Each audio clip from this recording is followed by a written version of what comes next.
hello. Let me get on the right page now. Right. First, I should that. It's weird. Fight. Right. No, don't worry about me. Don't worry about me. Hello, everyone. What it is, the chat's got me paranoid because like, I have been downloading stuff, but let me cook. I'm getting distracted by chat already. This is why I don't read it, because I get easily distracted. Hello, everyone. Welcome to Creators of the Doughnut Table. Hey, look. It's correctly 2 weeks after, not in a week's time. What? I'm glad you saw your diary. I'm glad you saw your diary. I just need to put my hatch on. I should have done that for like the last 2 minutes. We literally have been here for half an hour, and only now is deciding. Oh, also as well, because I can see Atomic Moonchild is in the chat. Kelt, you didn't hear this, but you have officially won the award. Would you like to know what the award is? Oh yeah, you just told me. Why not? You have won the award for the most latest time to go for a pee ever. So yes. So normally what happens is when I'm about to hit the press live button, Atomic will just go, oh, and it's got footway. Lofty. She actually says it like that as well. Yeah. Lofty tends to just turn up just stupid late, and he'd be like 57, and he's like, oh yeah, I'm here. I'm like, right, Loft. Right. To be fair, yes. I'm a rugby coach, so I coach rugby 6 till 7, and then I've got to get back from the rugby club, get some food in me, get sound checked, go and sort my little one out, and then try to be here on time. But I was here on time. That was early. Yes. And so Atomic, unfortunately, what were we? 1:45 on the timer, and Cal goes, just need to go for a quick wee. I've got all the time. And he goes, I'm the quickest wee ever, and he genuinely was. I don't think his shadow had even left the room by the time he got back. Yeah, I came back at 57, I think, so it's quite a quick one. Anyway, welcome everyone to Creators of the Doughnut Table, where we are talking what is happening behind the hustle. But first, we need to introduce our panel for this week. Let's do the introductions first, and then we could really get into it. So, first of all, let us introduce our lovely co-host for this evening. Once my balls drop, it's Lofty! I'm quite scared that your balls haven't dropped, but yeah, no, thank you. You know what? Do you know the weirdest thing? That's the second time that's happened today. You stand puberty yet? No, yeah. I'm glad that, this is 2 weeks in a row, dude. It's something go. You know, it's not right. And you got your diary right this time. Yes, the actual diary is actually synced up correctly. You actually got it sorted this time, so we've not got one after the other. We've had a week in between. So yes, we nice. have. But first of all, Loft, how are you? I should ask. I'm good. I've been decorating. Oh yeah, you've been decorating the loft room, haven't you? Yeah. So has the carpet turned up? No, it turns up on Friday. Pointless. Blanking pointless. Okay, so we have a very special guest here today. I thought they were Scottish, but they're not. As you will find out in a minute, it's Kelt Brady. Wee, thank you for having me on, guys. Lofty, congratulations. 2 weeks in a row, mate. Out the box. I'm proud of you, buddy. Someone actually watches our show as well, so he knows about the box. Do you know what's really of course. funny? I'm sorry. I was just dying for an absolute, like, you'll be going, thanks everyone for being here. It's great to be on the show, and just proper throw me off. Thanks for having me. No bother. See, you suit. Do you know, like, the way you just suit the Scottish man? He just rolled that off without even thinking about it, didn't he? It was weird. Maybe I'll do the rest of the podcast like this. I name either. You know what I mean? I reckon. You say you're from Wigan. I don't believe it. Wigan has become Pyland. That's all I want. The thing is, though, it's like Quack. You know, Quack puts an English accent on too well, like proper standardized English accent, and you're like, how the hell are you Welsh? I reckon he puts the Welsh accent on. I reckon he's actually secretly English. He's an agent, isn't he? He's working. He is, working amongst us. I've got to watch what I say because I wouldn't want to get in trouble. But no, I want to say no. I would want to say I'm proudly Welsh, but I'm Welsh. Right. Okay. You can't say you're proudly Welsh because you don't like rugby. Okay, the national sport of that's your slander. country. The national sport of your country. Yes. And you don't even like it. Like, at least in England, we have cricket, and we have tennis, and we have rugby. And we are very good at, we're better than you at rugby, clearly. But we still have multiple sports that we hold to our country's name. Whereas Wales, it's rugby, and you hate it. What is wrong with you? You said Terrible. we have cricket, tennis, rugby, literally the world's worst 3 sports in the world, and we. But have, the thing is that our national sports are rugby and Tom Jones. And chasing sheep. I'll give it. I knew that was coming. I knew that was coming. I knew it was coming. I knew it. You can't help it. You can't help it. To be honest with you, it's the same. To be honest with you, the only two teams in sheep racing is Wales and Yorkshire. So Yorkshire. Anyway, right. First of all, there's two matters to deal with before we get into the thick of it. Into the thick of it. No. You're getting too old for that, mate. Don't do that. It's like me doing it. My God, it's embarrassing. Lizard. Where's little Quack? She's literally sat with Mrs. Quack right now, going, "Oh God, Dad, no." Oh, Dad, no. That's it again. Yeah. Right. So first things first. I'm gonna ignore the rest of the chat because not worth it. But a resubscription of 29 months. Mr. Quack, I'm a panda. Have we not banned him yet? Sir, take a bow. Thank you very much. Have we not banned that guy yet? No, he is. If I think anything, you should. He is a key community member, even though Stream Seed's not a community. I mean, 29 months. I mean, that guy's either got too much money, not enough sense, or he's stalking StreamSeed. And you know what I mean? It's just. The other thing that's just come up on my PC is your Norton protection has expired. Cool beans. There we go. Right, the second bit of business is, as the chat can see, because obviously these two can't see me because I'm just too good looking for this. I was notified that not last week, the week before, Ed wore a hat. I made Lofty take his hat off. So in solidarity, we're going hats today. Wait. Didn't you not put a hat on last time as well? Yeah, I know, but that was backwards. I'm going with what the guest does, so I'm going forwards today. I think it should be a thing now. I think you need to do whatever the guest wears. I think you should wear the same. You should get in contact with them and say, what are you wearing? Yeah, that is going to be a DM. That's great. That is crazy. Thank you for joining us. I need you by 8 o'clock. Yeah. By the way, what are you going to be wearing? Because I want to be dressed the same. But today, you know they're going to troll you. 100%, they will be. Yeah, wearing pink knickers. Yeah. Yeah, you'll be a maid outfit, and they'll be sat there in normal clothes. But I will say, me and Cal both have glasses, both have hats, both have white tops. Loft. But he doesn't have a beard. But we have sports tops as well. I'm wearing the LA Chargers NFL top. He's got the Chicago vest on. No. Trust me. If I'm gonna it is a Chicago vest, but the bull on it is so not a bull. Because this is incredibly from Temu. Well, it's from Spain, and it's from, and I'm legitimately not. This is a legit shop. It was called the Chinese shop. The Chicago Bears. Well, I don't know what it is. It just says Chicago and it looks like 2 pairs of shoes, but oh my God. The Chicago shoes. Is that the new team? Yeah. No, it's not going to be shoes because this is supposed to be the Bulls. I don't know what it is. Anyway, sorry. We're meant to be balls. You're talking about balls again, dude. Seriously, we're meant to be quite professional here. Yeah. Anyway, right. First of all, no, we'll get into that in just a second.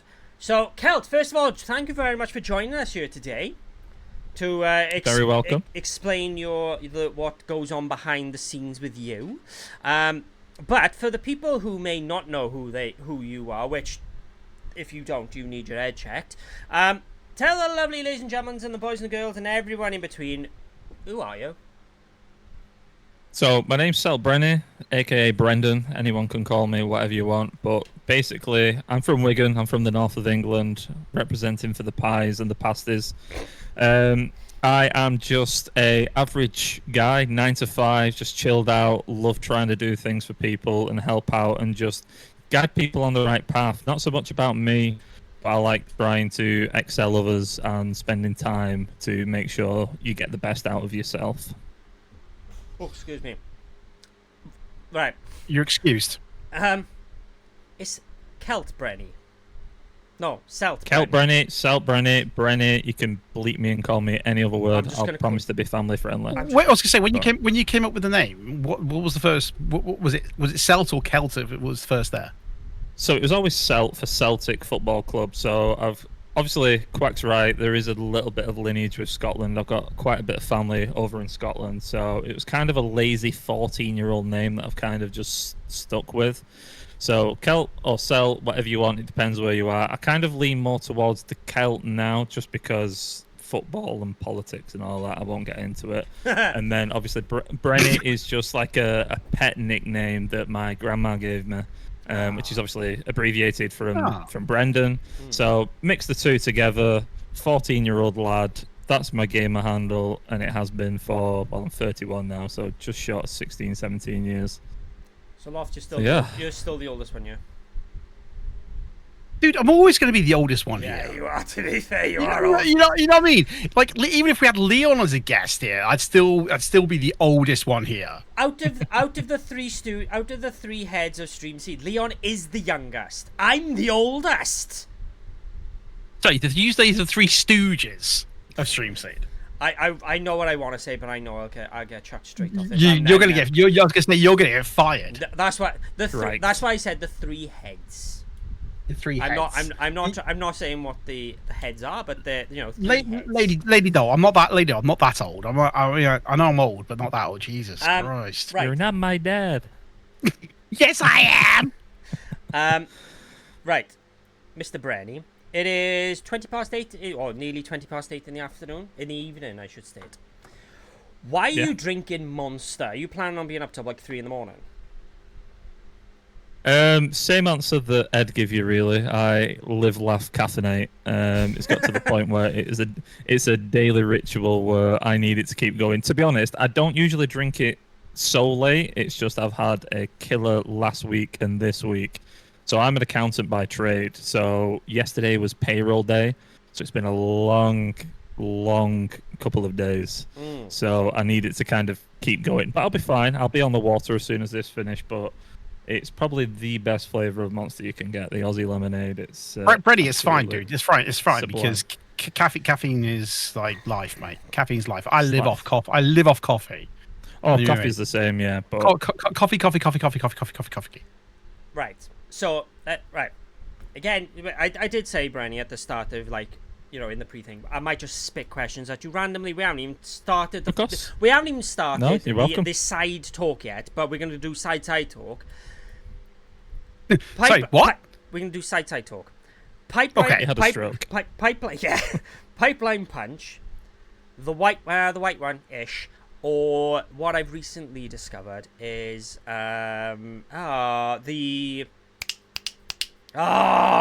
is it Monster Dry? No, because it tastes a bit dry. Oh my god! Sorry. There's a dry version of Monster now. No, they suddenly become wine. Like Monster, right? Wine. Wait, Google. It's called Monster Dry because it's an empty can and you're still paying £2 for it. It's just Chardonnay at this point. Yeah. There. What's that? Nitro. Nitro. Yeah. So the Aussie lemonade is very nice. Doesn't crack top 5 though. Really? No. Top 10, but not top 5. Definitely. Yeah, I'm just a sucker for anything kind of citrusy. That's kind of my go-to. Anything like lemon-based, I'm a sucker for. Whether it's desserts, drinks, anything lemon, I'm just. I was going to say a different word, but I am for it. Respect. That's my kind of taste as well. A lemon drizzle cake. Ooh. Yeah, lemon meringue pie. Cheesecake's number one. Okay, I'm going to flip the script. This is a question I ask all my friends all the time whenever we go out and about. Hang on, before you do. Loft. He's calling us his friends. What? No, he asks his friends. No, he asks. He just said, I ask my friends this, I'm going to ask you. I'm asking you as friends now, okay? Okay, you're not meant to excite him like that. How am I going to put him to bed after this show? I will talk to you about it afterwards, mate. Don't worry. Right, okay. So you own a restaurant and you've got a dessert menu, and you can only pick 3 desserts to have on the menu. What are we picking? Right. Vanilla cheesecake, lemon meringue pie, and I thought you millionaire had this in the shortbread. bag. Millionaire shortbread. Right. Wow, good picks. Right. Chocolate fudge cake. Mm-hmm, And classic. with the option of having warm custard. Of course. You gotta have a tiramisu, and cold custard, get in the bin. Because Mrs. Quack would literally disown me if I ever had a restaurant and didn't put this on the menu. Gotta have profiteroles. Okay. On a special though, Brenny, it would have to be bread and butter pudding. That's classic. That's my kind of gauge of how I know you as people, by the way. Okay. Your dessert choices. Okay. No, Lofty, I'm gonna. I respect yours. You're not gonna. You're gonna. Profiteroles? No. Tell you They what, need Quack. to get in the bin. Tell you what, Quack. I'm gonna join you and get put in the bin now because I'm gonna do what I do every show I'm on. I'm gonna blow our guest's mind. Banana on pizza. No, I nearly swore then. I nearly swore. How do I leave? Where's the? Where's the No, disconnect seriously. button? No, it's controversial that pineapple on pizza for Hawaiian, but no, I like ham and banana pizza. So I knew that. I knew where, but you know what? crazy. And the thing is, as my fellow host, I need to be in the same boat as him. And if you're disrespecting him because it's profiteroles, I need to be there with him. So I needed you to disrespect me. There we go.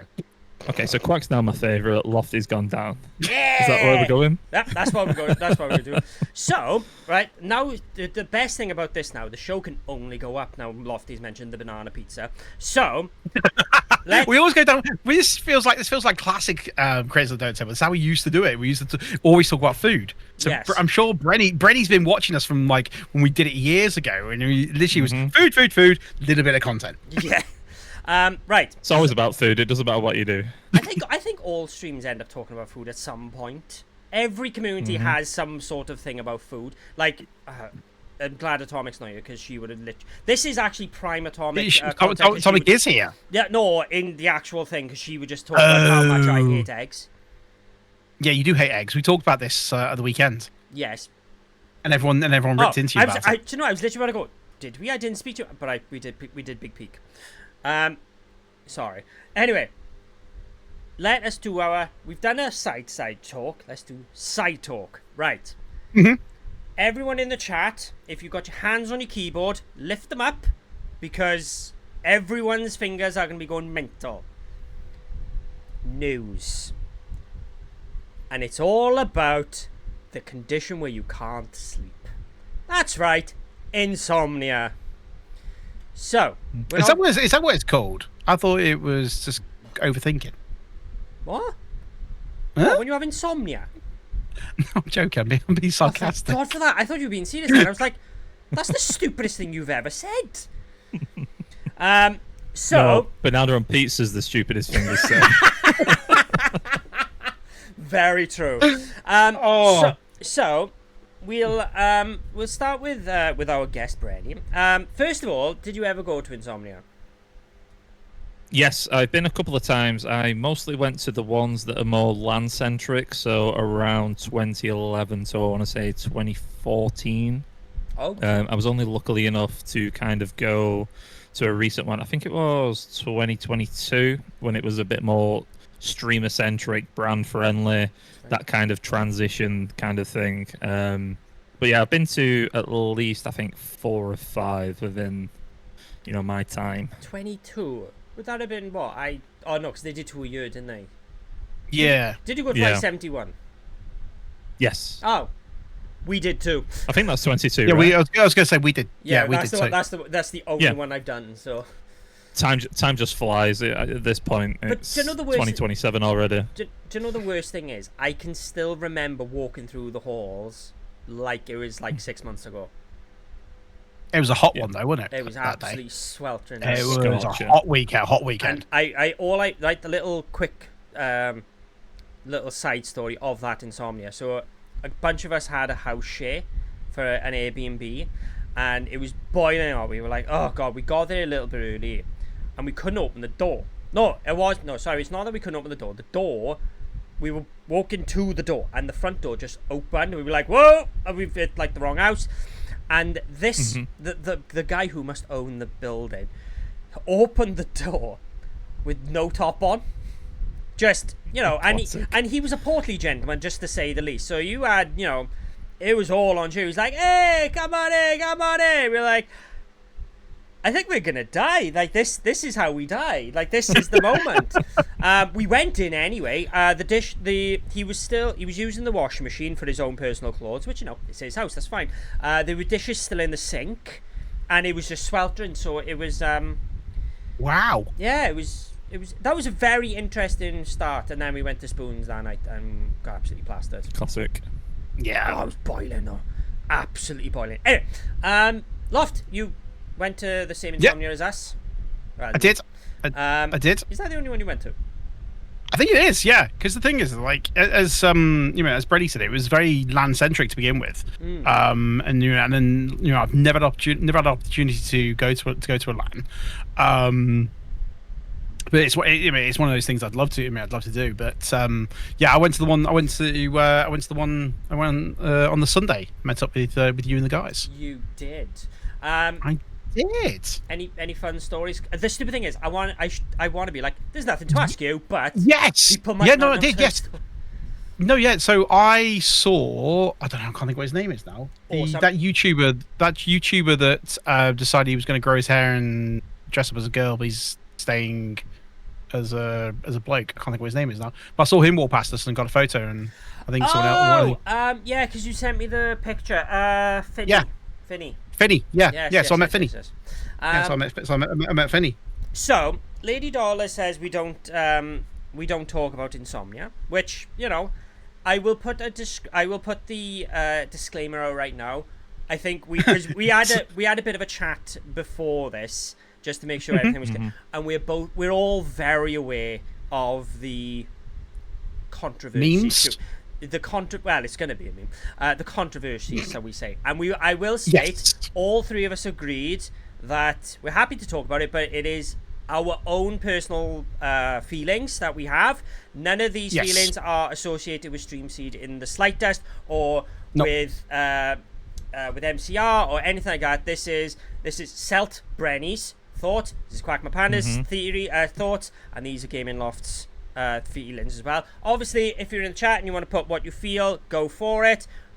But Mr. Brenny, without going into too much detail, if you have if you have a passion of thing, what's your initial thoughts of the return of Insomnia? Yeah, I just think it stinks, and you're gonna have to pay me £15 to talk. No, I'm joking. It was absolutely crazy decision, to be honest. So I'm sure everyone knows kind of the sinking ship that was Insomnia and the way that it kind of left and they dissolved. People was unpaid as well, which I think was just wrong. I think that's why it's rubbed so many people up the wrong way. And then obviously you have the guy who was in charge of the events team. He's still on the board of directors. He's still on the company's house lurking around, even though they haven't claimed to be. People have been doing deep dives and realized that, he is still around. So the fact that, he's still in charge and able to take people's money, and all the controversy that's come around as of recently, trying to charge £15 for cosplays, changing the venue as well, which just isn't train accessible, and hotels and stuff. Fathom's more of a Runefest venue than a massive multi-million-pound gaming organization. But it's a shame because it is the main event that everyone looks forward to every year, and I hope they can turn a corner. I hate to just bash, but they need to start realizing the mistakes that they've made, trying to rectify things, and hopefully, maybe this is just testing the waters, dipping the toes in, and hopefully they can put something on for us. But it's a bit of a difficult one, and there's more expos and cons opening up that are a bit more grassroots, that are more for the people, that they're realizing that are more budget friendly, they're closer, all these different communities that it can be a part of. So we can only see. Well, the one thing that has really come about since the dissolve of the original Insomnia is the Twitch meets, or the powered by Twitch meets. But we'll get into that in a minute. Twitch, yeah. But we'll get into that in a minute. But like, did you feel like, I personally think that with the way Insomnia went, because it kind of just went overnight, kind of like with WASD. WASD? Yeah. It kind of literally was just like, well, they haven't really announced anything yet. They should have really by now. Oh, cool. We can get best viewers on streamaboo.com. Nice. Happy days. Nice. Great plug. That is it. I think that's the first bot I've seen in the chat in a long time. Well, to be fair, it is. We've been doing good. They are their first time chat as well, so thanks for the commitment. Yeah. So we. It's good to see someone from my communities come over. I'm mad. Yeah. So I think when Insomnia died, let's just say it died. I felt like there was a big gap in that market of like, everyone was just like, oh, like, what's happening? Like, oh god. And then all of a sudden, that's when everything started coming out of like people not getting paid. Mm-hmm. And I've been saying this since yesterday, and I said it to you guys just now, of if it was called anything else other than Insomnia, it could have been called, I don't know, Dice Ducklings, because that's what's on my desk. And I think people would have been more accepting of it. But because it's got the name Insomnia and the egginess to it, it will, unless this event next year does something incredible, and it has to be incredible to people to forgive, it will always have that tarnished name to it. It will always have that black mark that half this chat here won't go to, because they're like, no, I agree. I think, going off what you both yourself and Brady have said, I think they're always going to have that tarnishness. I think the fact that they've got certain people in the company, I think that's always gonna have a sour taste on people there. But to put another direction on it, a positive spin on it, maybe they're doing something at this level because they've got to rebuild themselves. Brenny, we talked about this, didn't we? The fact that before we came on live, that it has to. You have to start small. You have to start small, and you have to build yourself up. They've got a huge deficit in their reputation, as you said, Quack. They've got a huge reputation hit. They've got. The name is it's smeared with controversy. So they've got to start small again. They can't just come back and go, "Hello, everybody, we're back. We've got all this." And it's like, I think, I think, okay. I think, like Lady Doll says, but the name has been so tarnished, and I think that they think they can come back large. I think they can come back.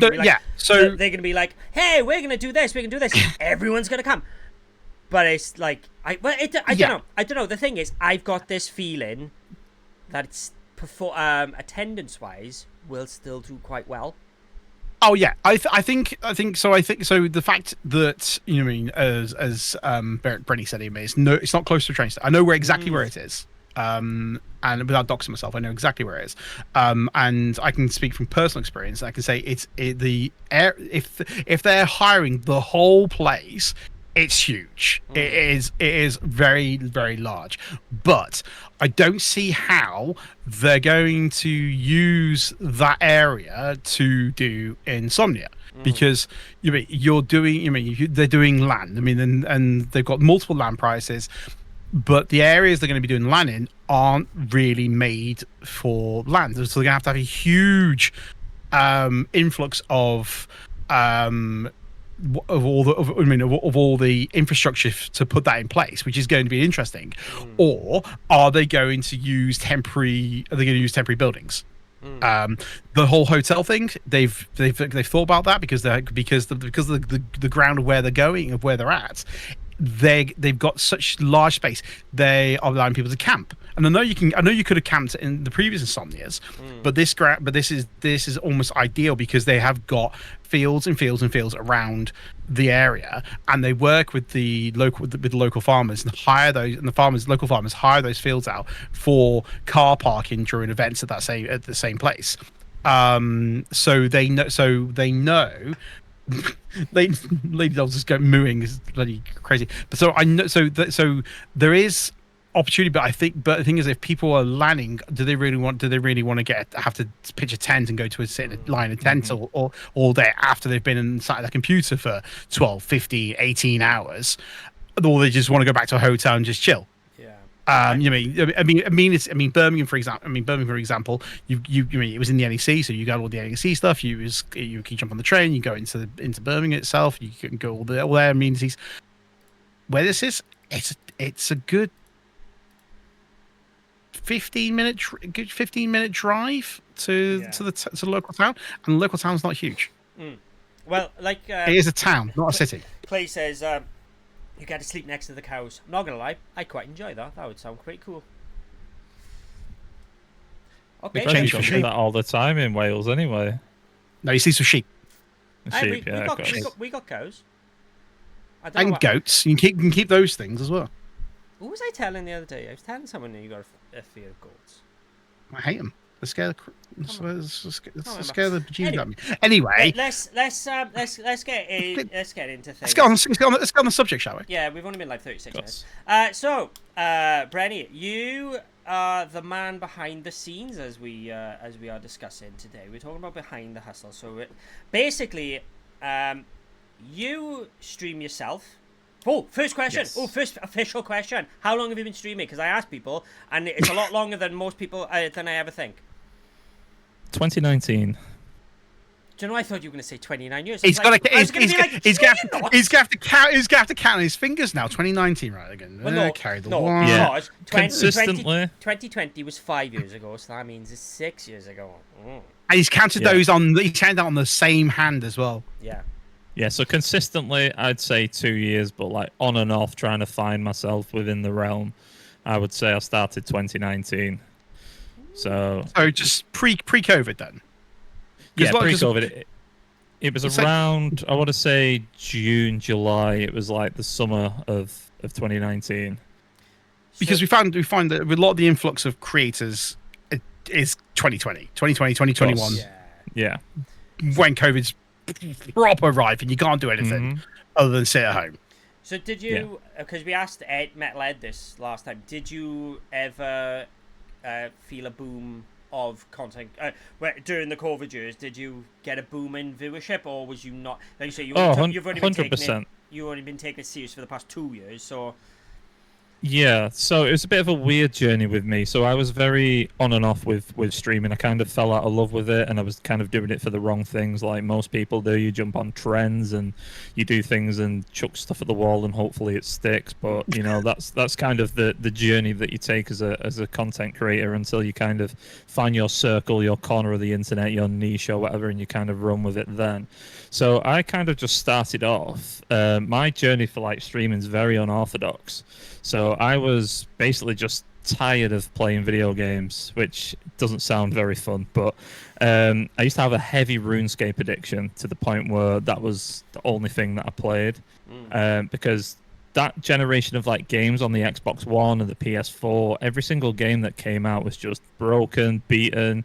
It was in beta. There was 9 months of updates, and I'm thinking to myself, why am I paying £60 for a game that just isn't complete? So Twitch for me primarily was to actually watch other people play games, get an opinion on watching people for say 2 or 3 days playing a brand new game that's come out. So for example, the game that I got into Twitch with was The Division 2.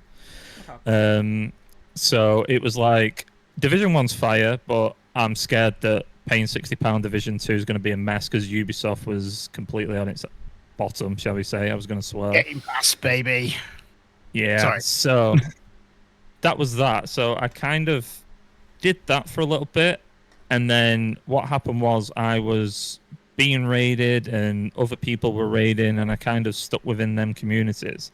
And then I realized, hey, these guys are local.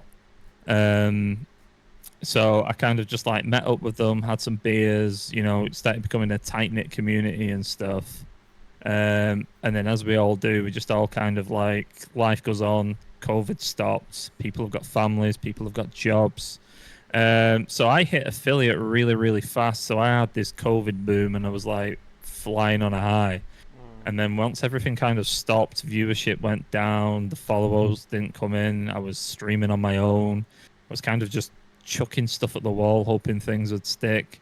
And then I was just on and off for time because I absolutely love it now. I'm in a really good space with it. But for about 18 months, 2 years, I was just trying to find something. And then I thought to myself, last ditch saloon, I want to try and go for it. I want to just throw everything that I've got at it and just go for it. And I'm glad because I wasn't going to do it. And I'm just in a really cool space with some amazing people. And this is kind of why I wanted to do the events thing, because even though I'm never there in people's communities and chatting and lurking and doing all the stuff that you guys do that you're awesome with, I just don't have the time. So if I can do something for people, it's kind of my contribution back. And without sounding selfish, I can kind of disappear for 3 months and, you know, I can go into cryogenic freezing and I'm happy that I've done something for you guys. Yeah. So like I say, you in our DMs, you said to me that you enjoy not being in the spotlight. You enjoy 100%. You enjoy someone else having that spotlight instead. So the only question, because normally a little peek behind the curtains, I normally write down 3 or 4 questions. I've only written down 1, and we'll basically hoping we can just bounce off of that. And my biggest question is why? The only question. Yes, the only question. So if you just go because, then there's nice seeing you, everyone. Nice to see you in 2 weeks' time. But the question is why? Why do you enjoy seeing the success of so many others over yourself? And the reason why I ask is because there's so many people I know who have made content, and you included now, is Ross, who does our studio, and Atomic is another one. And to be fair, since she's popped up, Lady Doll as well, are absolutely brilliant behind the camera. But they make their content, but they are happy to just disappear for, like you say, 3 months, and nobody questions where they go. So I will ask you, and you can speak on behalf of them. Why do you enjoy it so much? What do you get out of this? So it's quite a multifaceted answer. There's quite a few reasons why I do it. So I'll start with the main reason why I kind of wanted to start doing streaming and content and things like that. So I went through quite a torrid time with a bit of a drink problem, to be honest. I was more or less borderline alcoholic. I was going out partying every day, 6 days a week, drinking 10 pints, in a real kind of deep, dark spiral with it all. And I was just a shell of a person. I was fully anxious. I could never get the ground running. So I needed something to work on where I'm kind of getting my confidence back. So this is where the streaming kind of come to try and get myself just in front of strangers on the internet, try and just be myself, because I was never myself unless I had a beer or a bit of Dutch courage and stuff like that. So it started off as that, just trying to find myself again, because I was just being a stupid 20-year-old bloke. So that was that bit. And then what kind of developed when I found my people, shall we say, is early on, is they give me life lessons, and they was kind of guiding me within the right path to, be kind, be polite, be respectful. They was basically showing me the ropes. And then again, I just really enjoyed watching smaller people and trying passing on advice and stuff like that they've shown me, and trying to tell them that it's fine being where you are. It's okay having a corner of the internet. You don't have to push towards all these goals and content things and stuff. And then with the event thing, it's just kind of, I've found myself again. I'm the person who I used to be. I'm much more comfortable and confident now. I like being parasocial with everyone, like all these lovely people here. Bert, Faith, Henna's was in here, Ems is in here just now, Evening Darling. So all these people are the reason why I show up and show out every day, because they make me accountable and they remind me of, you know, the place that I was at and why I do what I do now.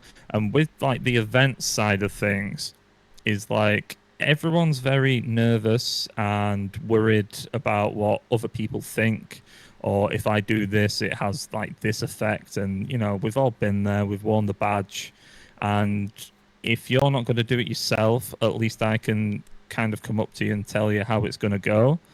And I quite like lurking behind the scenes, watching people like you guys. I didn't know much about the podcast, but I sat here and watched multiple episodes to kind of get a feel of stuff. And I like being that person like, hey, Quack, you do Resident Evil streams. I know that you would really like X person, and I can be that middleman to kind of spark a conversation. He's been stalking you, dude. I know. I was just thinking the same thing. The chat said. I mean, Bert and Ermi said he likes to watch. I mean, it's true. So, okay. Do you know what I'm into then? I'm scared of where this is going to go. He doesn't, does he? Oh right. I'm not good enough for Brenny to know what I'm into. I'm gonna be honest. It's because he mentioned about Resi 9. Oh, okay.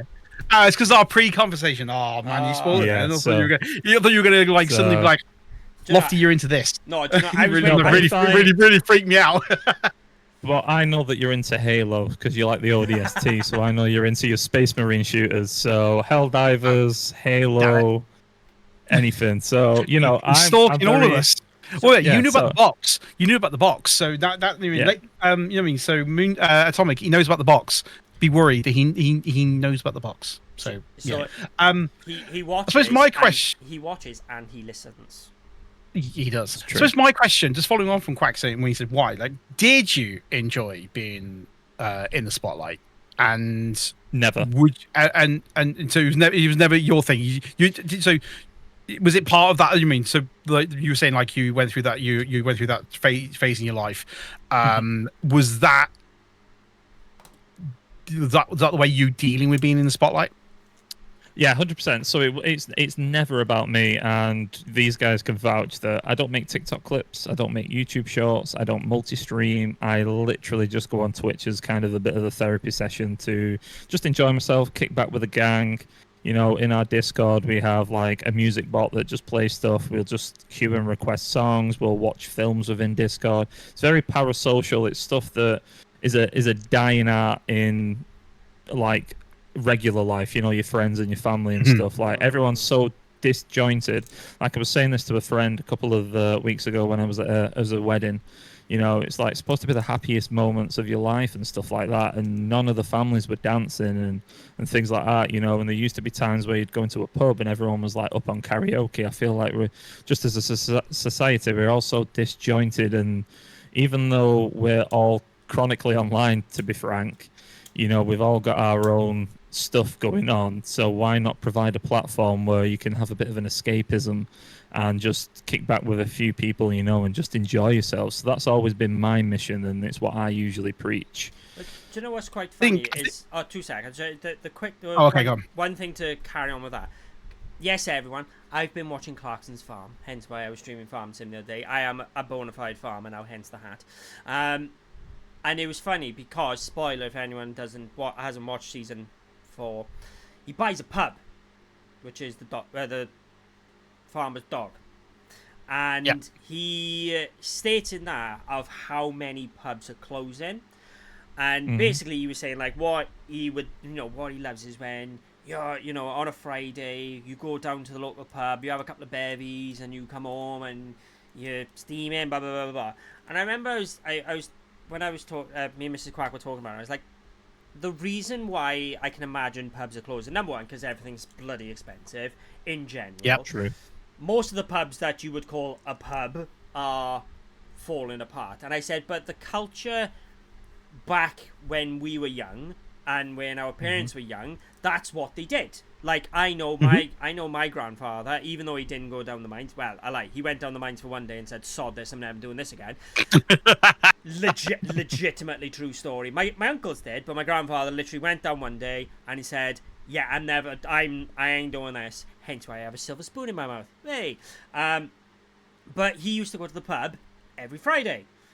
that's just what he did, and my nan would never say anything because that's what everybody did. But that was the thing. but the That culture, was the thing, though, wasn't it? Yes, but the culture now is so different. Going to the Do you know what? pub per se, like unless there's some sort of event on or there's a singer, nobody just goes to the pub. Do you know what I mean? The thing is though is that I agree, I 100% agree. You know, what I mean, I think this is a key. I think this is key. I mean, this is part of the reason why. Even you go down the pub. You go down the pub now. You go down to your local. I've got one literally 5-minute walk away. I guarantee that there'll be the usual people in there, and anybody who's not having a chinwag is on the phone. They're on social media. Yeah. And I think that's the thing. And the other thing is that it's more bars now. You know what I mean? Everything. You know what I mean? An old school pub with beer, and nuts, and crisps, and just chatting crap, throwing a few darts, playing a few pools, a few games of pool.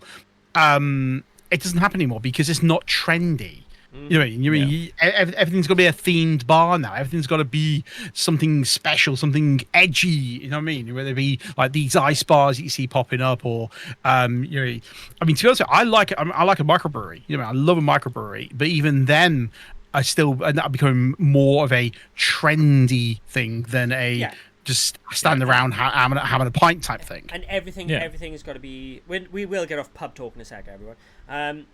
It's everything's a gimmick, and that's how like I say, your Discord then is going to be like a welcome relief of it sort of goes back to them days of just God, I sound so old, of simpler times. Do you know what I mean? Of just 100%, you just because to be fair, I will give this to Atomic of in the biscuit tin. I can look right now, and there is. Oh, it's actually quite quiet day today because there's only 4 of them in there right now. So shout out to Gilfly, Geek Track, Moonbeard, and Atomic, just to show that I am actually looking. And they're in there slating you right now. 100%. They go, why is he talking to us? Why is oh god? Oh. Why is he embarrassing us? He's such a dad. But literally, that is a thing of that you can just go in there, and it does feel like the old days. So when you go to a pub, hey, what's happening?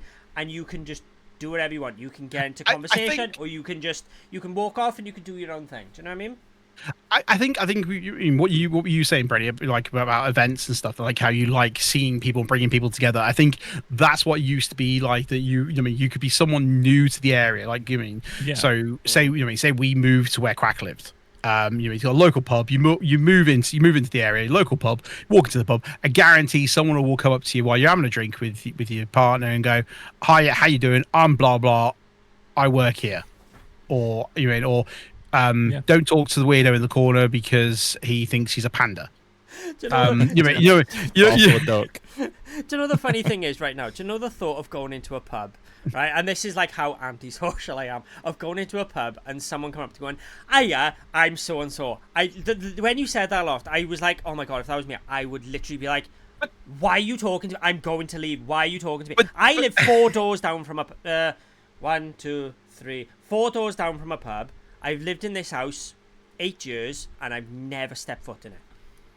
Well, thing is, isn't it crazy though? Sorry, isn't it crazy that you've never had a conversation with me, but in a Discord call you can just hop in and it's natural? Yes, yeah. So bizarre. Like that. So bizarre. It's that kind of reflex that I'm trying to instill in people that at these events and stuff like that, like everyone's nervous, everyone's got like their own struggles and stuff like that. But I just like being the mediator to say, hey, I've done it in the past where I knew a couple of VTubers who obviously they're very cautious of their appearance and stuff like that, so you kind of have to be respectful in that regard. So I will go up to them and say, hey, I know you VTube and no one wants to know your identity, but I know these people over here are VTubers and I think it'd be awesome like if you connect. And then I saw them, so shout out Misty and Puck. But like literally they got together and they were doing collab streams and stuff like that, and I'm like, how awesome is that there were 2 awkward people in the side of a room, which if you was in a pub again it'd be even more awkward. But the fact that I've sat there and kind of caused this. It's not for me to go, oh, I've done this. Like, that's never my intention. It's the fact that I can push them to outside of their comfort zones and trying to create something that's awesome for them both. And they're still very, very good. And they still do the odd collab streams and stuff like that, which is it's good to see. But it's the same stuff like that. Like, I know you now, Lofty, like Halo. I know half my bloody community will like you. You know, Resi. We've got some Resi fans in the Discord. I know straight away where to put Quack in, you know. So it's kind of learning related. Oh, you don't want to put Quack in anywhere, okay? Because no, I kind of know to put him in a different area. Yeah, he's the weirdo in the corner. Yeah. We normally put a cage around him. Yeah. So going off the back of our conversation we had earlier about that thing that's happening next year. Crack said, like, I mean, you said yourself that you help with events and things like that. What kind of what ideas flow through? So, because as a content creator, you constantly got ideas going. Like, what kind of ideas come? I mean, can you think of that aren't too in your face that's going to alienate people? Because that goes against your ethos, your way of doing things. Like, what kind of like activities and ideas do you come up with that you can think do you come up with, and how do you come up with them to give everyone, not just a niche of people? Yeah, well, I'm quite lucky in the regard of the team that I've got. So obviously we've got Mr. Middle-aged Gamer Guy who does like the Timeless Gaming Convention. He's kind of an expert of it. He's like the master, if you'd like, because he knows all the logistics in and out, and you know his contact book is pretty big. So we kind of use him. But I like to sit down and kind of whisper sweet nothings in his ear and just say, hey, like, I know you want to do this, but I think it'd be really cool if we do this, because it kind of appeals to these kind of people, because you know it's fun doing like the odd competition, and everyone's known me as the Mario Kart guy now, but it's like eventually, you know, that stuff kind of gets tiresome, so we need to kind of keep things fresh. So it's about, you know, putting on different sections in an event that will kind of engage people. And we're quite lucky in the regard that the venue kind of speaks for itself at MCR, because we're doing the arcade club in Bury. So, you know, you've got a vast array of arcade machines. If it's not for you, you kind of get a free ticket in there anyway to play. But it's obviously open up to the floor, so it's good network opportunities, mingling and stuff, even if you're not doing the stuff that we're doing on stage. We try to obviously do fun interactive things. So we did like an Easter Kahoot quiz. So we get people like on the phones, and we try to say like, yeah, but you're not playing on your own, guys. Like, we need you to team up with a stranger, kind of thing. Like these little icebreakers, you know. And we found a cool couple of like people through, you know, they've never had a conversation before, but now, you know, they're really good friends because, you know, they sat next to each other and did a Kahoot quiz. So it's stuff that I try to incorporate that kind of creates an awkwardness, but without it being awkward. Like you say, it goes back to the whole pub thing of like, hey, I've got a mate. It's like being on a pool team and you're a player short and you've got a ringer who's at the bar on the fruit machine, and you're like, hey, like Justin, he's a decent pool player. Yeah, he can come and play. Do you know what I mean? And then before you know it, he's like, oh, have you got any space on the pool team? Yeah, of course you can, mate. On you go. So it's just stuff like that to just try and drive interaction and get people engaging and smiling and laughing and being, you know, themselves. Hey, Quack, do you think we could get Brenny to teach Ross how to talk sweet nothings? Maybe you can do that to Leon and get an office. Ross just needs to just go, and Mr. Slippers needs to open that damn checkbook. That's all I'm saying. It's just I think we do need, because the thing is, I already know you whisper sweet nothings to Ross's ear during the weekend. That's why we don't see you on weekends. Yeah. But Ross, I think we need to get Brenny to teach Ross how to do the same thing to Leon, so that Leon buys him an office. Well, like I say, both are very capable. There's two things that need to happen. Both very capable of doing their individual thing.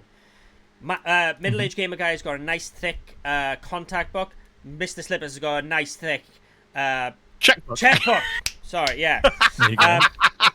Sorry, I need to talk about insomnia again then. So the events that you've been a part of, Brenny, we did have a little chat before, but the main one that you're a part of, which, fun fact, I thought you had stepped down, but it was someone else, and I was It's breaking lies. news, guys. It's all It's my last day lies. It's today. fake. It's fake news, guys. It's fake news. it He's was- not leaving MCR. It was literally fake news. So I thought that Brenny had stepped down from doing MCR, but who was it? It was Control Alt. Control Alt down. Yeah. I was like, you haven't stepped down, no. Oh well, that saved a lot of embarrassment. Yeah, Brady was like, no, I don't want to give Atomic a heart attack. Yeah. Yeah, I was So- going to say, if I left, Moonchild left. So, yeah, shout out to the other two, by the way. I did mention Mag, but I want to give Moonchild her flowers as well. She's very good at doing what she does, you know, with the community, the engagement. She very much preaches what I preach as well. So she's a good kind of co-organizer with me as well.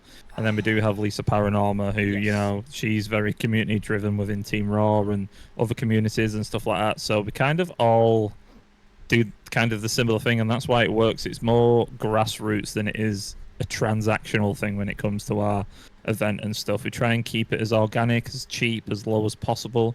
I know it's very difficult in this day and age, given Insomnia having to move up the road. But you know, it's difficult to try and get a venue that will cater to you without having to pull in sponsors and get the checkbook out and you know, spend money to put something on for people. So it's always nice, you know, to have good members and good communities around you. Yeah, it's really difficult in this day and age to find an event of sorts that will they always say, oh yeah, we're doing it for the people, should we say. But then when you start seeing ticket prices and stuff like that, and it's like, it's not though, is it? It is. No. But it's, you know, you are doing it for the people, but the people come with a price. Do you know what I mean? And it, you know, it's like the, you know, festival tickets. You know, Glastonbury is ridiculous amount of money, and you think, you know, a lot of businesses and a lot of companies and a lot of events lose the reason why. So it is really like, I haven't been to an MCR. I know Ross went to the last one. I spoke to Ross, lovely bloke. Yeah. No, he is lush. Lovely bloke if you're playing with Pringles in KFC. Yeah.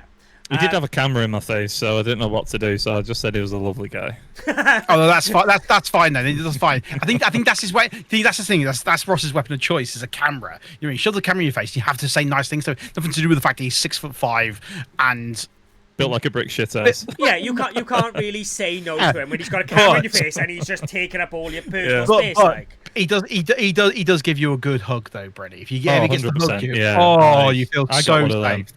Oh, Could do with one of them right now. sorry, Crack. are we all good? No, well, me and Brenny Just are. having a moment. I was just having a moment about Ross's hugs. You don't do hugs, so you missing out. I'm not gonna. There's so much I want to say right now, but I know I can't. So like, just all I can say is just let's just move on.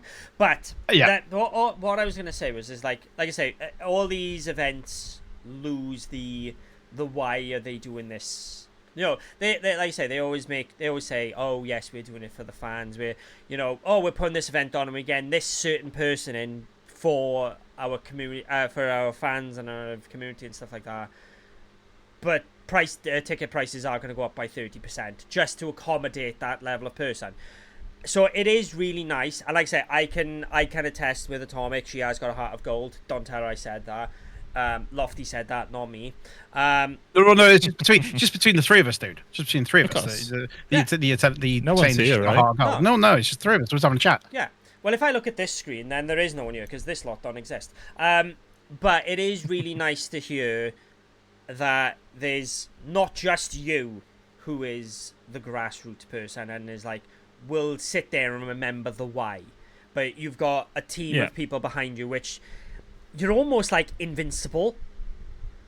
And then all you've got to try and do then is defeat the corporations who will charge you stupid amount of money and you're like, right, okay, if we're going to put up ticket prices, what can we do as well as to make it worth the value of the money. Do you know what I mean? And that is, Yeah. it's very refreshing to hear. And it's, like I say, it's something that if the when you're doing MCR meets and stuff like that, like I say, I know Lisa to a certain degree, I know Atomic well, and I know you to a certain degree as well. And I hope to God that you, between the three of you, never lose that passion, because it is really 100%. it is such a breath of fresh air. It really is. But the thing is, like, the events grow. You mean everything's as you said before, Brenny. You start at the grassroots level. You start, and it becomes popular and popular and popular.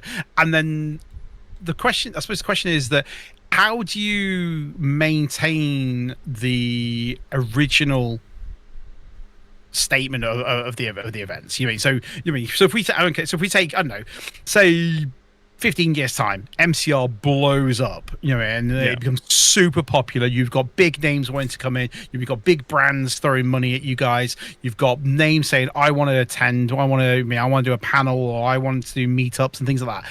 How would you maintain the humblism that grassroots, that's heart of what MCR is, or the heart of what Timeless is, or the other events that you've been part of? How would you maintain that core, even if you blew up to being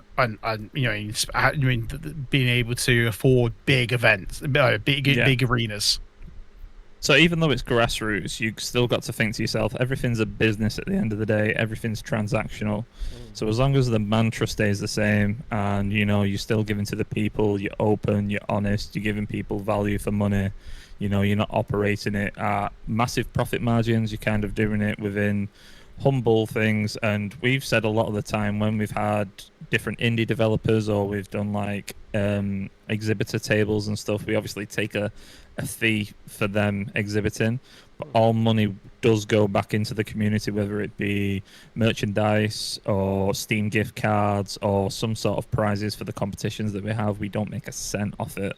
All the tickets prices are free at the moment, which might change depending, obviously, popularity and stuff, but we're not exactly going to go, hey guys, we're free and we're going to try and stay free and then go 15 quid this week. It's going to be 2-3 quid if that, and all money will go back into the proceeds and for prizes for people, as long as obviously the venue stays as is. If we obviously have to move, like many people have done with different events, you have to do what you have to do, but you kind of have to still instill that mantra of saying, hey, even though the venue's like a couple of £1,000, we're not making much, we're going to break even on this event. I shouldn't really say much, but Timeless moved over, different venue, different place, sold less tickets because obviously it wasn't as advertised, it's in a different venue, but still kept that grassroots mantra about it. There wasn't like, we're moving venue and we're going to have to put prices up because we're in Liverpool now, not Manchester. They still kept it the same. He was still doing things for the kids, saying like £10 tickets and stuff. He could have still charged 15.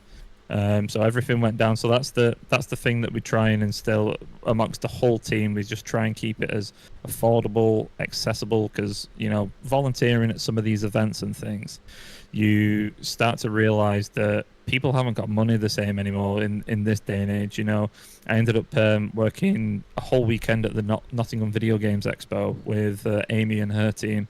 And I was just a runner. I was just running around, walkie-talkie, looking official, all that stuff, but just making sure all the traders and exhibitors are fine. And people were begrudging spending like £5 on a retro video game. I'm like, you're still here at a video games expo and you're kind of begrudging paying £5. It kind of goes against their ethos of an event. So it's like, if they're not willing to spend £5 on a game, how does a video games expo survive? Yes. So Yeah. it's kind of a double-edged sword. You need to kind of balance the business with community at the end of the day. Like it's great that all these little events are popping up, and Twitch are asking people like in Glasgow, Cardiff, London, Manchester, and I think we're in a really comfortable spot compared to others because you've got all these venue prices that we don't have to fight against at the moment. You know, I know Cardiff spent a lot on the tram shed. You know, and it's like they want to do something for the community, but then you don't want to penalise the community to have to cover the venue costs, and then it's like people have got to be there. You got to put on an event, on a show. You got to have something for them. That costs money. So you've got to just logistically think about it, but also just remember why you're doing it rather than treating it as a business. And I think that's what these events are all about. And I think this is why, again, going to Insomnia, I think that's the reason why they've probably moved a bit up north, even though it's not an ideal venue. The costs are probably significantly cheaper than the NEC. Yeah. You know, the camping space is already there for them, so they'll probably get that at a fraction. There's probably not going to be many sponsors that want to touch them with a 20-foot barge pole because they've got outstanding debts and history and all that. So you've got to just adjust with the environment you're in, and I wish everyone all the best. There's no animosity, you know. It's not as if we sit there going, we've got to beat Glasgow, we've got to beat, you know, we've got to beat London, we've got to beat Wales. It's a case of we should all muck in together and thrive. And I'd love, you know, to work with Wales. I'd love to work with Glasgow and try and get something, you know, UK. Let us put on the bloody, you know, a massive Twitch UK event or something, you know, and all muck in and do something. A UK TwitchCon instead of it being in Europe or in the US. Yeah, and every year we'll obviously just have to rotate it because it's so obviously difficult with travel, accommodation, stuff like that. But even if we say, right, we're in Glasgow one year, we're in London the next, we're in Wales the next, we're in Manchester, you know, I think just if everyone can muck in together, and it's a decision that people make whether you want to be a part of it or you don't, and that's where I kind of come in to try and convince people that, hey, we can do something big. We just all need to muck together and have a bit of passion for it rather than a transactional business outlook. Yeah, and I took two things. Go. I took two things from that. One, get yourself a high vis and a walkie-talkie, and you look important. 100%. So that's how you're going to get. That's how you need to get in events, dude, for free. Don't go do it through StreamSea, high vis and walkie-talkie sorted. Second, you heard it. I was just going to say. That sounded almost like a lighting the fires, like Gondor's lit the fires. MCR lighting the fires to say to other events, other powered by Twitch events, let's collaborate. Let's build on the strengths. Let's fill the gaps. There's going to be gaps in all events, of course, as with anything there is. Let's build something for the UK.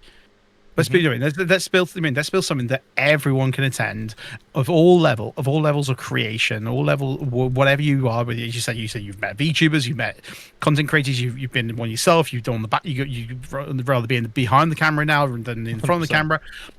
You've got people that have got the experience of organizing these events. We talk about collaborations as creators. Why not do a collaboration of all these events? Bring all these minds, all these creative people, and put on a absolutely showstopper event this is going to blow everyone away. Yeah. Even if it just happens once a year. As you said, everyone takes turns. So you have the UK Twitch, you have a UK Twitch meetup, or you have a powered by Twitch UK, and you move it around the country so that everyone gets opportunity. Some people might not be able to. Some people live up in Scotland might be able to get down to say London or Portsmouth or wherever it is from down south, and almost have like have that north, south, east, west type thing. And then just dip your toe in Wales while you're at it. No, I was gonna say what was, because I know obviously the two Twitch meetups in Cardiff I went to, both good turnouts. Were they absolute ram to the gills? No, but considering Wales doesn't have anything, it literally. You do, yeah. It's in Telford. Yes, which is Wales Comic Con in Telford, which is famously not in Wales. But so they were both good turnouts. They weren't like they were good turnouts. And I know You'll have to correct me on the first one, Kel, but the last meetup I know was a good turnout. 100% sold out. So the Scotland one, I'll be honest, I know nothing about because I don't know anyone from Scotland, so I don't know what the turnout is. But like you say, that the combining of the three heads of, because does Ireland have one? I believe the Gunningthor one, I believe. Okay, so let's just go right now. There's one in Scotland, one in England, one in Wales. So like, Two in London as well. Right, yeah. So like, if you had a combination of just the because obviously Mags is the head of the MCR, Elijah is the head of the Cardiff one. Don't know who the head of the Scotland one is. Say it's Lofty.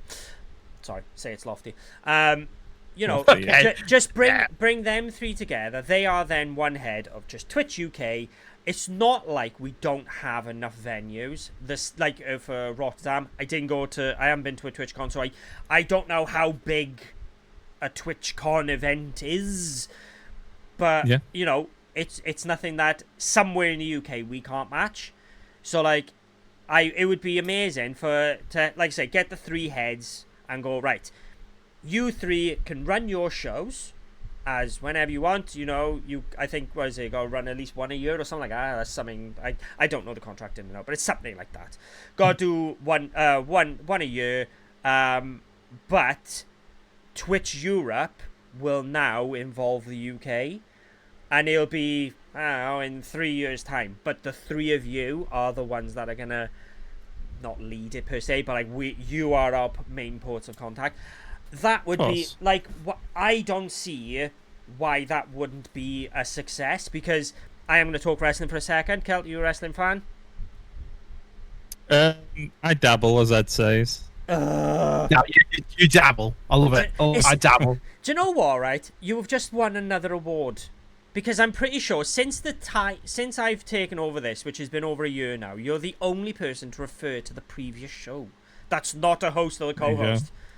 That is. It's a weird trait.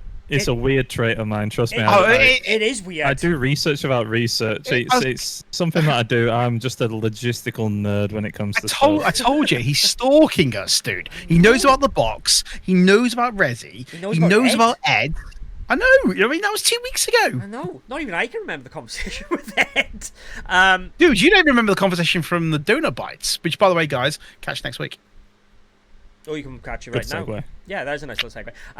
What was my point? Oh, yeah, wrestling talk. So, obviously, we all know WrestleMania is the biggest show of the year, and the UK have been petitioning, probably 20 years now, to have a WrestleMania in London, because we, as British fans, I would say, are better than American fans, because we don't get wrestling as often, so we make a big fuss and dance about it. And we know from when we did WWE did an event in Cardiff, which was Clash at the Castle, and it was the first event in the UK that was an actual proper event in 20 years or like 18 years, because the last one was SummerSlam in 96 in Wembley, and people from Germany, Americans flew over and came over, so like it really helped it. And like, if people thought, oh, well, if we just did, because where did Lady Doll say?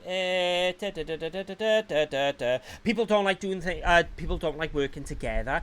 But in the UK, I will kind of agree, because like when you go to these retro game things, there's such a demand for it, and then you go, right, okay, we'll do this retro gaming thing, and about 40 people turn up. You're like, you asked for it, I gave it to you. You're not coming. Give me a break. Anyway, you wouldn't have to, if we had our own TwitchCon, which now all of a sudden now I'm petitioning for a TwitchCon UK.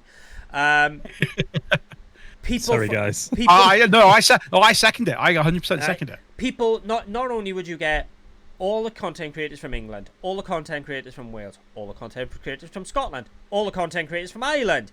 You got Germany, France, Switzerland, Norway. You got all those places nearby. And like there's some people say in Italy who will just be mental and just fly over.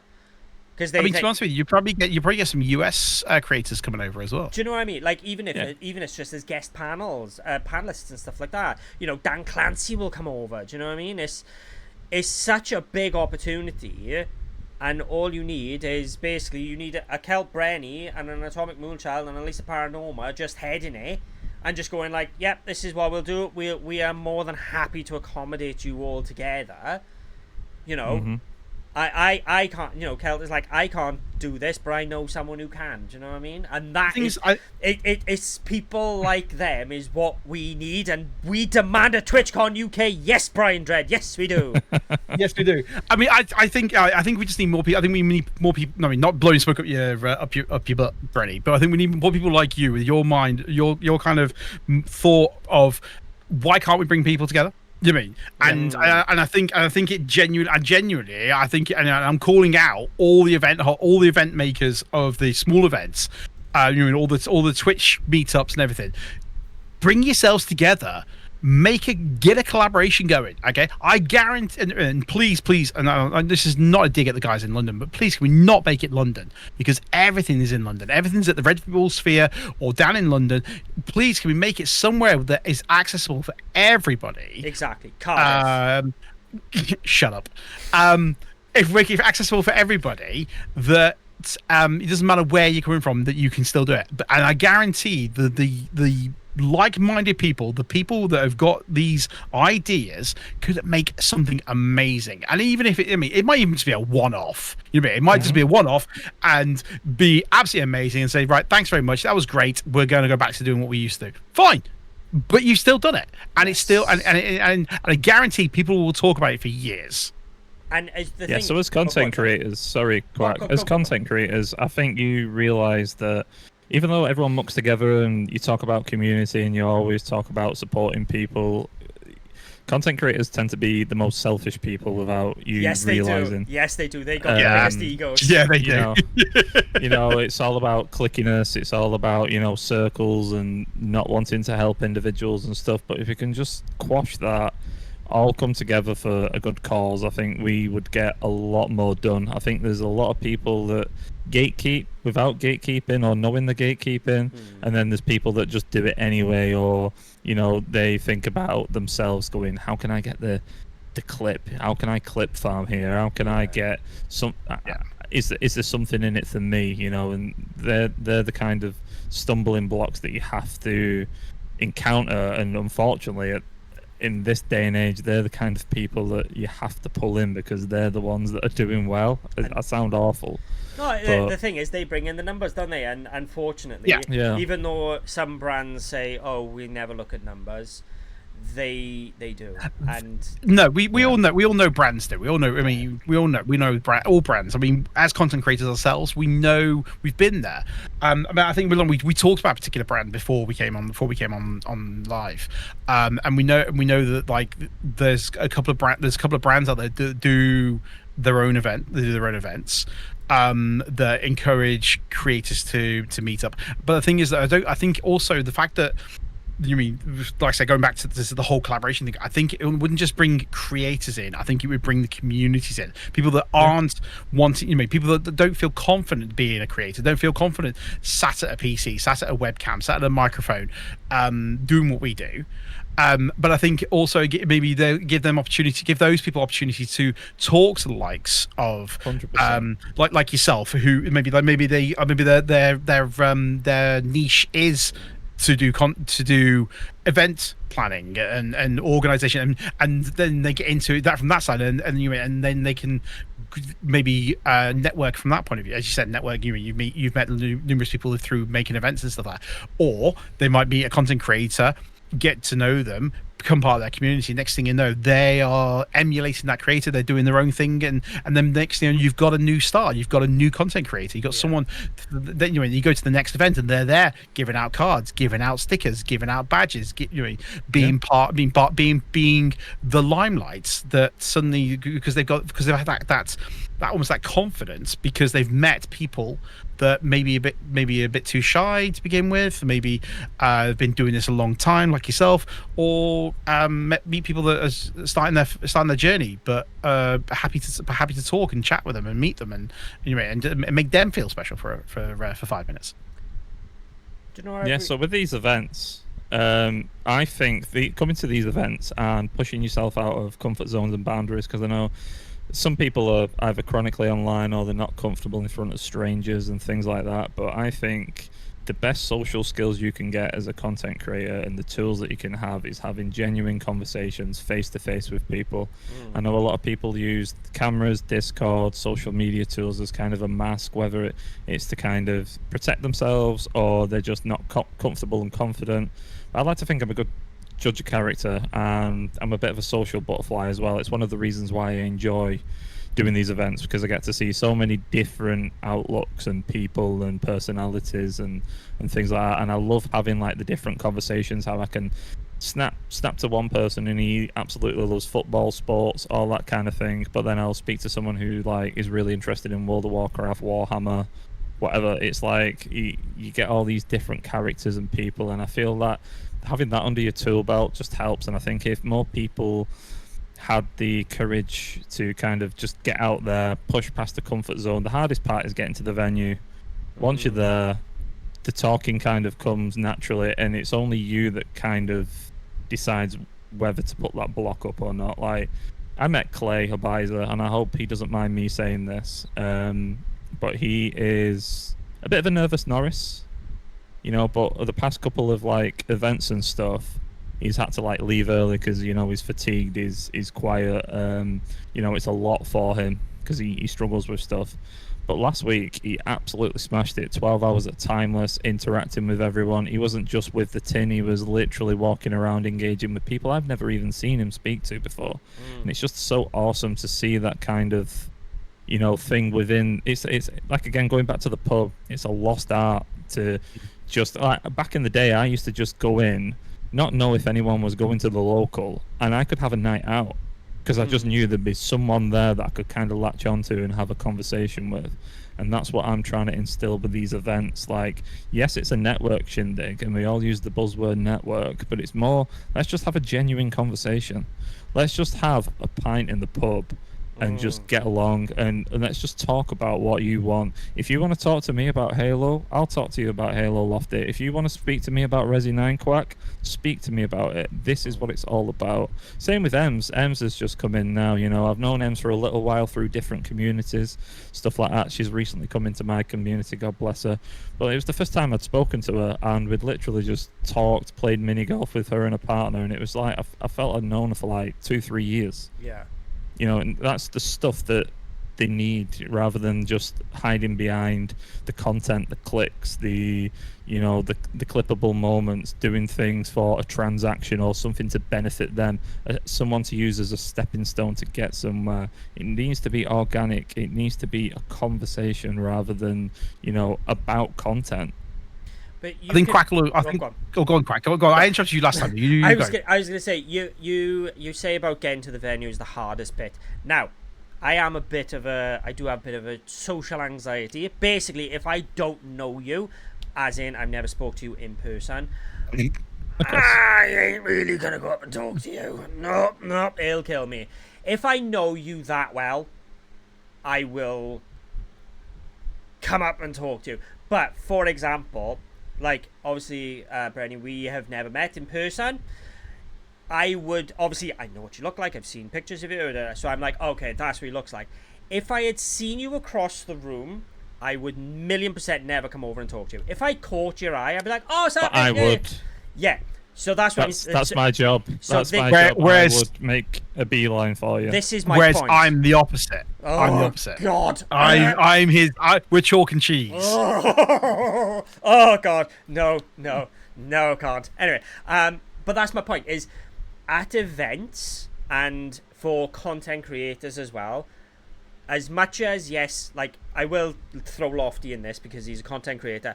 We are all ego driven. We all want people to like us. We all want people to, make feel like we're funny or that we're a safe space or whatever. But you are probably just as critical for us because you're the one of, like, for me, I'm a friggin' anxiety-driven mess when it comes to meeting new people. You are that gap where I'm like, right, okay, I will take Chaotic Neutral, who, when I first met her, didn't speak to her. Mrs. Quack did. And I was like, how can you be so sociable? She went, I just met her, I just started talking to her. I'm like, I can't do that. But when I met her the second time, it was like, I spoke to her more in streams and in Discord calls and stuff like that. And like, I felt like it was just like, oh, it's happening. Like I've known her for 10 years and I've known her less than a year. Do you know what I mean? Yeah. But it's people like you at events. For me, again, Lofty's the opposite, which, for me, are pretty much critical because they went at the first Cardiff meet. I'll name drop Brutal Sue, who is a brilliant content creator. I love the horror stuff that she does. Seen her about 5 or 6 times. I walked past her 5 or 6 times. Did I say hello? No, never in a million years. But if there was someone like you there, Brenny, you would have been that bridge, which for someone like me is everyone needs a Kelp Brenny in their lives. I'll take that, thank you. No, it's like, I know what you're saying with the social anxieties and stuff like that, but you just literally hit the nail on the head. Sometimes it's not going to happen at your first event, and again, Chaotic's a lovely example. She's probably on a similar wavelength to me in terms of wants to know everyone, wants to like make everyone comfortable and things, so she's great. And, it's took me like 3 or 4 years to go to these events, put names to faces, kind of understand personalities and what your interests are and stuff, and I kind of paint a picture in my head before I go in, like what to kind of expect. Like the good thing is with doing the events, I kind of get the guest list, so I get the scoop before everyone kind of knows who's coming in anyway. Yeah. So I don't really say this to the team, but I kind of make a conscious plan in my head with like, right, these social groups are good with these social groups, these people have got certain interests that I think these guys will think, if they've never had a conversation before, maybe we could put this on for these individuals because they play X game, whatever. I will try and do my utmost to try and make everyone feel comfortable, try and put competitions on. I think most people will speak who may not even have a conversation together if it was just silence and a bit of music. Again, if you're in a pub, it's just trying to get things sorted. And I'm guilty of it as well, because sometimes I'm that busy flying left, right, and center, trying to make sure we're on schedule. And Moonchild's downstairs having pizza in the restaurant, and I'm like, Moonchild, you're on bloody stage next, like, get up. But it's just all about, happy birthday, Guru, as well. I appreciate you coming in. Thank you very much, sir. He's another one who he talks about the social group, but again, like you, genuinely bumps everybody else up. So I'm that's correct. I'm total opposite. I'm one of those people that walks in and quite happy to talk to anyone. I did the same thing with Mrs. Quack. When me and Mrs. Quack first met, we would just chat like anything. Whereas Quack was like, you talked for ages, didn't you? Yeah, and Quack was just like, yeah, hi, Lofty. I'm like, all right. We've got chat. I'll go back to chat with Mrs. Quack. I'll be like, hi, Lofty. Yeah. I'm just gonna call behind my mic again. Yeah. But no, yeah. I mean, the thing is, at the end of the day, the events and the people like yourselves, that organise that's behind it, allowing us to have these opportunities to meet and to mingle. I think it brings the almost flamboyant,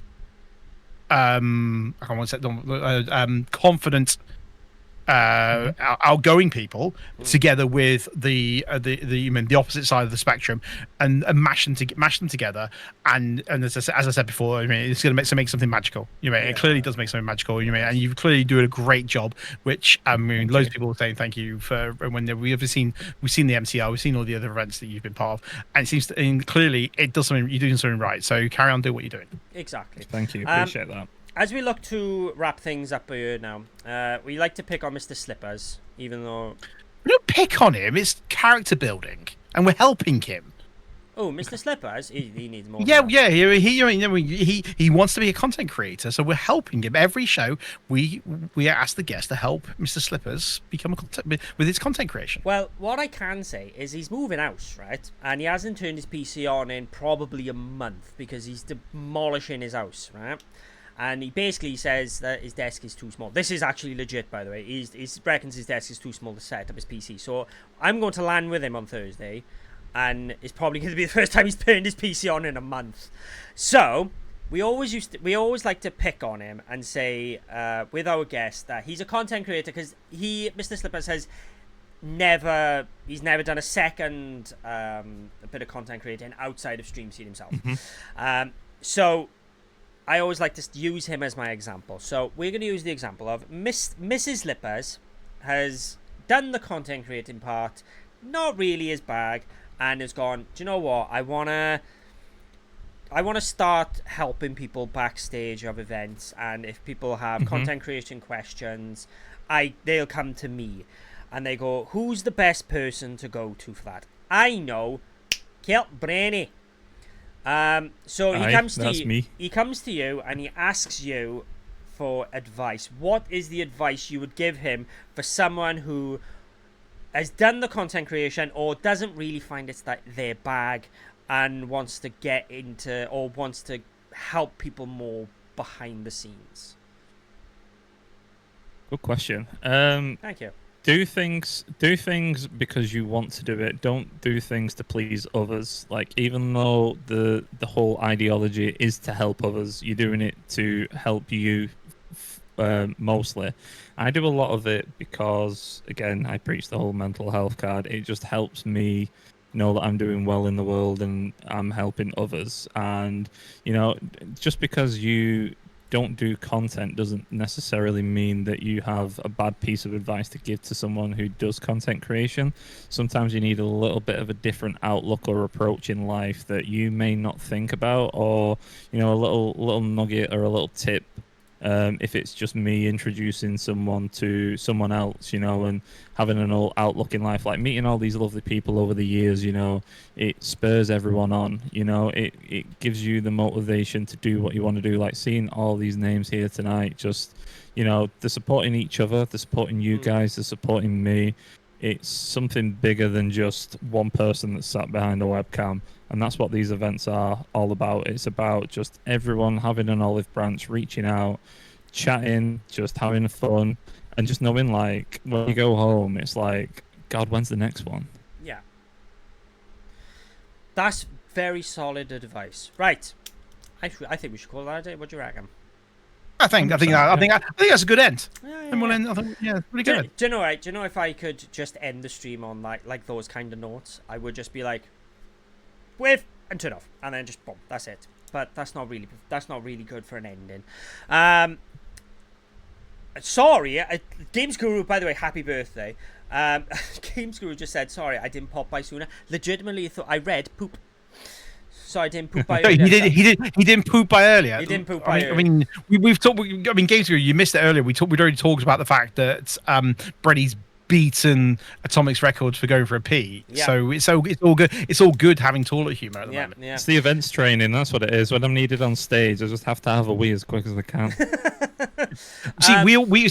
Me and Crack believe that he's got a bucket to the side of him. He's literally just turned to the side, muted his mic, had a quick wee, and then come back on camera. That's the other... See, I told you he had a bottle. I was gonna say it's that other monster can he's not showing him. Lofty, have you got anything else before we wrap? Do you know what? I've got to take this hat off.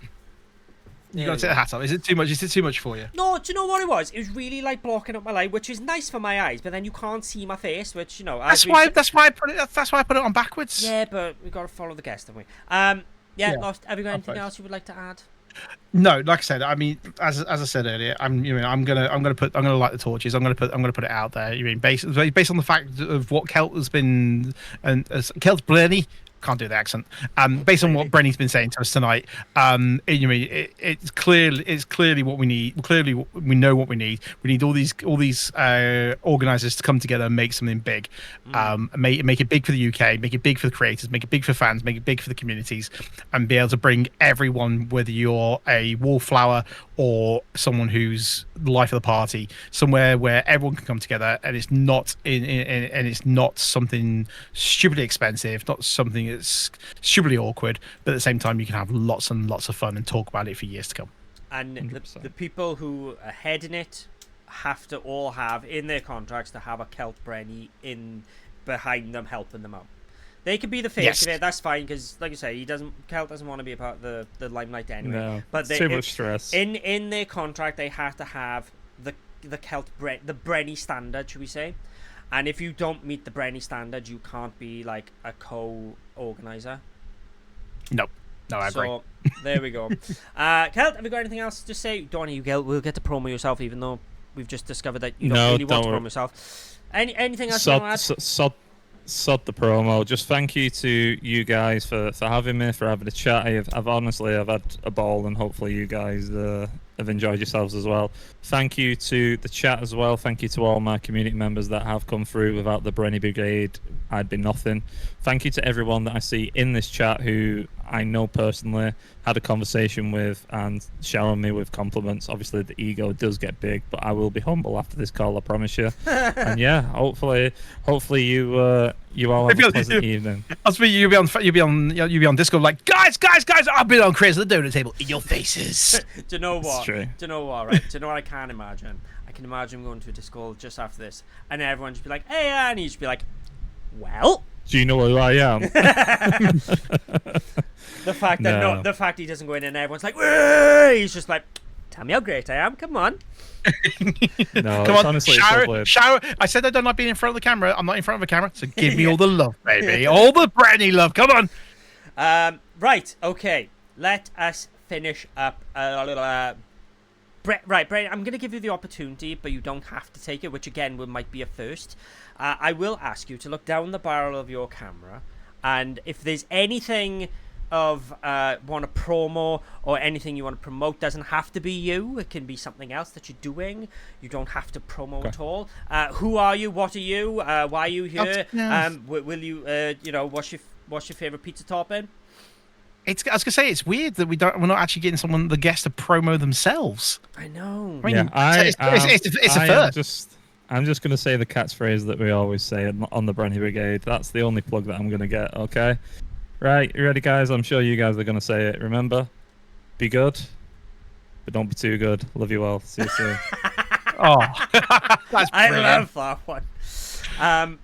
What's your favorite? He's gonna steal. He's gonna steal. He's gonna steal that now. You know what I mean? He's already stole the fact. He's already stole the fact that he's in a loft now, just like me. It is the best thing about sitting in this seat. I can steal everyone's ideas. You know what I mean? So he steals everyone's content. He steals my idea of being in a loft. I mean, I wouldn't be surprised if he starts shaving his head and starts dyeing his hair ginger and says, "No, I'm stealing Mrs. Lippers' looks." I will shave my head one day, but that is when I have my mental breakdown. And I'm not just like shave, I'm going to bick, I'm going to go full on. So if you ever dude, you can do live on stream. If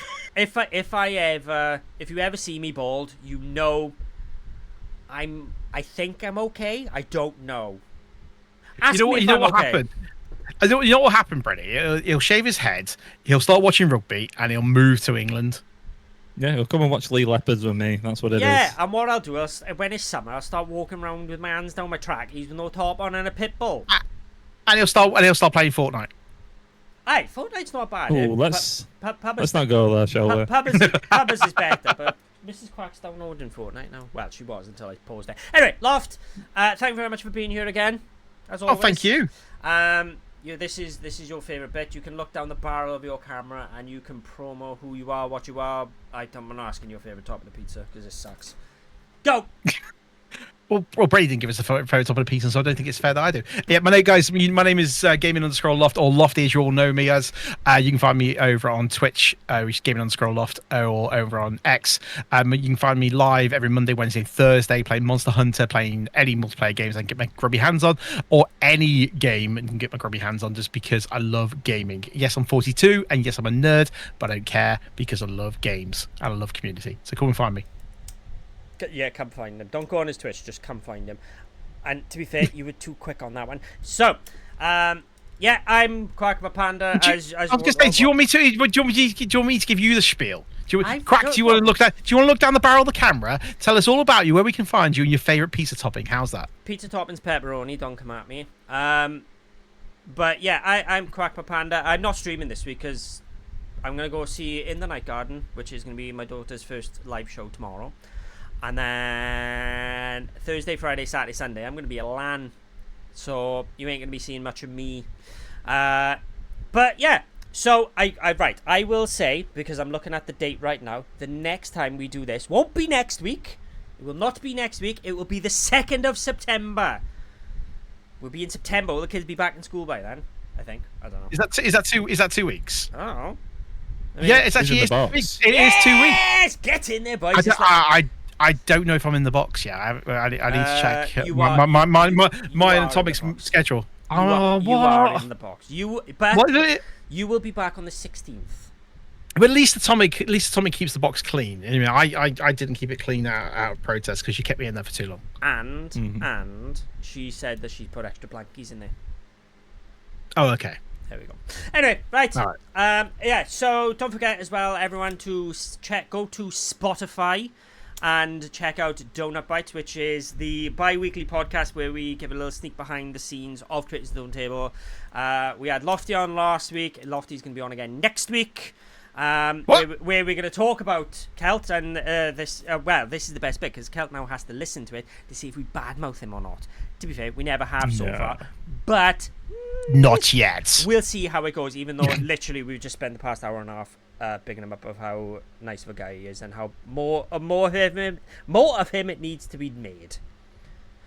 So. Yeah, we big him up and then we blast them during the Doughnut Bites. That's what I mean. It's behind the scenes stuff. Anyway, so we need to be honest. Exactly. We can be honest during Doughnut Bites. Right, guys, this is the part now where I need an ending for the stream. So what we're going to do is we're going to look at our cameras and we're going to wave. They're not used for Twitter anymore, but hey, I need something to end the show. We don't raid out, see, because Ross doesn't like raiding out. So, Kelt, thank you very much for being here. And hopefully we can Thank you for having me. Hopefully we can get you on again soon. And for everyone, I'm going to start waving now because I got to catch up with the stream, see? So everyone, we will see you in 2 weeks' time.